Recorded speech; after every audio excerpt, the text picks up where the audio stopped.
আসসালামু আলাইকুম। আশা করি সবাই ভালো আছেন। আমিও আলহামদুলিল্লাহ ভালো আছি। আজকে গতকাল একটা পোস্ট করেছিলাম যে আজকে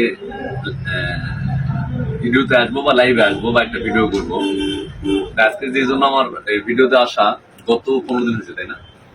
গত 15 দিন, 14 থেকে 15 দিন আগে আমি একটা ভিডিও করেছিলাম এই যে ইনাকে নিয়ে আর এই বাচ্চাকে নিয়ে। ইনারা হচ্ছে আসলে নবমুসলিম।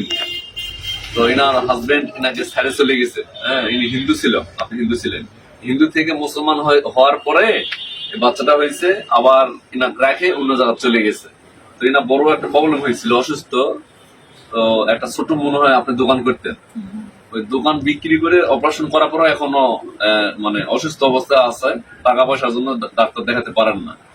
আর এনার একটা ছেলে আছে, ছোট ছেলে, নজিপুরে সিদ্দিক অটোজে কাজ করে। ওখানে প্রতিদিন 150 টাকা করে দেয়। ওই 150 টাকা দিয়েই প্রতি মাসে বাসা ভাড়া, খাওয়া এবং এই যে পিচ্ছি মেয়েটার লেখাপড়া।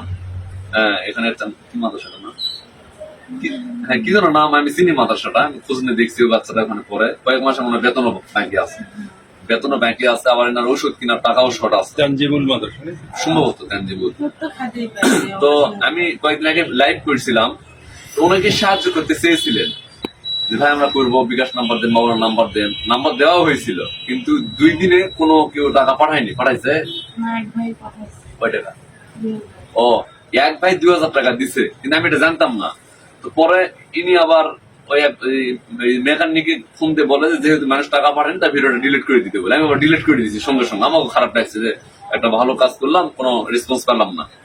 তো প্রথম যারা দেখেছিল সেখান থেকে 3 জন ব্যক্তি, গতকাল মালয়েশিয়া থেকে একজন পাঠাইছে 11,000 টাকা। আর আমার এই ঢাকা থেকে এক রাস্তা, মানে আমার গ্রামের বাড়িতে বাড়ি, ওই দিয়েছে 500 টাকা। আর দিবর থেকে রকি নামে একটা ছোট ভাই, সে দিয়েছে 500 টাকা। মোট 12,000 টাকা আমার কাছে আছে। এটা হচ্ছে আমার কাছে এখন ঋণ, মানে বোঝা। আমি এখন দিয়ে দায় মুক্তি হতে চাই। আমি দিতে পারলেই শান্তি লাগবে। সকাল থেকে ছটফট করতেছি যে কখন দিতে পারবো।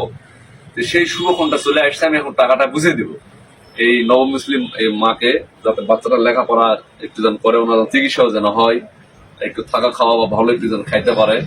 তো যে ভাই মালয়েশিয়া থেকে টাকাটা পাঠাইছেন, আল্লাহ যেন ওনার দানকে কবুল করে নেন।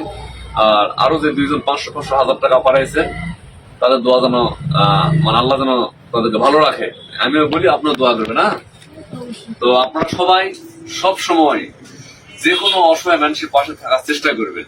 হ্যাঁ, আর সবাই ভালো থাকবেন, সুস্থ থাকবেন। আর আমার ভিডিওগুলো যদি ভালো লাগে সবাই একটু শেয়ার করবেন। টাকাটা আমি এখন বুঝে দিচ্ছি। 1 2 3 4 5 6 7 8 9 10 11 12 12,000 টাকা এই মা জননী উঠিয়ে দিলাম। তো আপনারা সবাই ভালো থাকবেন, সুস্থ থাকবেন, সব সময় ভালো কাজ করার চেষ্টা করবেন, অসহায় মানুষের পাশে থাকবেন। আমার ভিডিওগুলো যদি ভালো লাগে সবাই শেয়ার করবেন। আসসালামু আলাইকুম।